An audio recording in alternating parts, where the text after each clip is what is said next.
Welcome to session 2 of paper 8, Industrial and Environmental Biotechnology. The topic of today's discussion is SSF, solid state fermentation and strain improvement. So we'll be focusing on these two topics today. So first let us move on to SSF, solid state fermentation. There are certain fermentation processes that do not involve liquid medium. These processes are called as solid state fermentation. For these biotechnological processes, the growth of the microorganism is carried out on solid substrates in the complete absence or almost uh, complete absence of free water.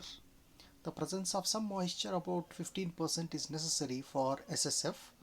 The most commonly used solid substrate or SSF are cereal grains, uh, wheat bran, sawdust, wood shavings, and several plant and animal materials. So this is the overview of solid state fermentation process. So a microbe is being selected and it is being placed on the SSF media. Usually it is a waste product, agri waste product like sawdust or paddy husk or anything. It is placed on the substrate. The microbes utilize the waste, the sugars or starches that are present in the agro byproducts, and they convert it into sugars, enzymes, and important chemical sources. This is how an overview of SSF. Some important uh, list of important solid fermentation is given here. Say for example, uh, edible mushrooms. Yeah, a list of solid state fermentation products. Say for example, edible mushrooms, straw manure is being used, and the microorganism is Agaricus bisporus. Similarly, cheeses, uh, Penicillium roqueforti, Penicillium camemberti. For even enzymes can be produced by SSF by using wheat bran, Aspergillus niger by using the Aspergillus niger, leaching of metals, low grade ores like uranium and copper ores, uranium ores, gold ores can be treated with Thiobacillus species. So all these are selected examples of a solid substrate fermentation process.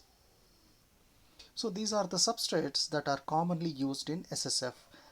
This is bagasse. This is the waste product of the sugar industry, which comes from the sugar cane. After the juice from the sugar cane is being drawn, whatever the waste material is remaining, that is rich in cellulose, starch, and other polysaccharides. It is called as bagasse. This is the waste of the tea industry, and this is the wheat bran, and this is coconut oil cake, and this is sawdust. It can be used for the growth of mushrooms. It is very ideal for the growth of the mushrooms. So this way, these are some of the substrates that are being widely used in SSF. So bioreactor for SSF. So bioreactors designed for SSF fermentation are much simple compared to the liquid state fermentation. So let us have an schemate. So this is a tower reactor and drum reactor. So here in the tower reactor, the raw material is placed in the trace. It is being placed in the trace, and organism is being inoculated, and temperature is being provided so that the organism grows there, and it will produce the useful product. Now this is the overall production of uh, cellulase and enzyme by Kochi's fermentation process. Uh, so here we have the culture, then to the seed culture. This is all the upstream processing, and then We put the raw material and into the fermentation room, and then uh, uh, the cells grow, and then it is being sent to the downstream processing. Okay, this is how an example of how cellulase, an enzyme, is being produced by solid state fermentation process. This is the overall upstream fermentation process, and this is the downstream processing for the recovery of the cellulase enzyme. Now let us look into the advantages of SSF. So SSF employs simple natural solids as the substrate, as the media. Low technology, low energy expenditure, and requires less capital investment.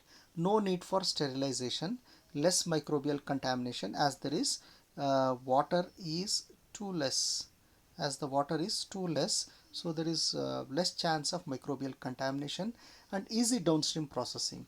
Yield of the product is reasonably high. Bioreactor design, aeration process, and effluent treatment are quite simple. Many domestic, industrial, and agricultural waste can be fruitfully used in SSF. So these are some of the advantages of solid state fermentation. So now let us come to the limitations of SSF. The microorganisms that tolerate only low moisture can be used in SSF, because if a microorganism or an organism is demanding high water, which cannot such organisms cannot be grown on SSF. Precise monitoring of SSF, oxygen, carbon dioxide level, moisture content is not possible. The organism grows slowly, and consequently there is a limitation in the product formation. Heat production creates problems, and it is very difficult to regulate the growth environment. Okay, with this we are going to complete the process of solid state fermentation process, where we have seen what is SSF, what are the an overview of SSF, what are the substrate used for the SSF, and a typical example of solid state fermentation of production of cellulase enzyme we have seen by Koji's method, and advantages and disadvantages of SSF we have seen. So now let us move on to the another topic called as strain improvement. In general, the wild strains of microorganisms produce low quantities of commercially important metabolite. So first let us define what is a wild strain. So strains that are usually present in the nature, they are present in the nature, are called as wild strains. Usually these microorganisms, they produce certain important metabolites, but the rate they produce is very less. So in biology, a strain is a genetic variant, a subtype, or a culture within a biological species. Strains are often seen as inherently artificial concepts characterized by specific intent for gene isolation. So a strain is a particular variety of a species, is known for some character. Say for example, if we take rice, Oryza sativa, we have thousands and thousands of varieties of rice. Again, when we take wheat, we have thousands of varieties of wheat. Similarly, even the microorganisms within the same species, we have different number of thousands of varieties we have, and that is called as a strain. Although the yield can be increased by optimizing the fermentation condition, there are certain strain development programs like mutation and recombination to increase the productivity by 100 times or even more. The most important objective of strain improvement is to uh, get, yeah, these are the important characters what we fetch to see in strain improvement. It should have a shorter time of fermentation. It should be capable of metabolizing low cost substrate. As I said you already, that fermentation technology or bioprocess technology is all about using low cost substrate, low grade substrate, and making useful products. Reduced oxygen demand, decreased foam formation, non-production of undesirable compounds, tolerance to high concentration of carbon dioxide and nitrogen sources, and resistant to infections of bacteriophages. So these are all some of the features that an ideal strain should possess. So to obtain such a strain, we have to do some exercise. We have to improve whatever the strain we have to improve it. And there are many approaches to improve the strain.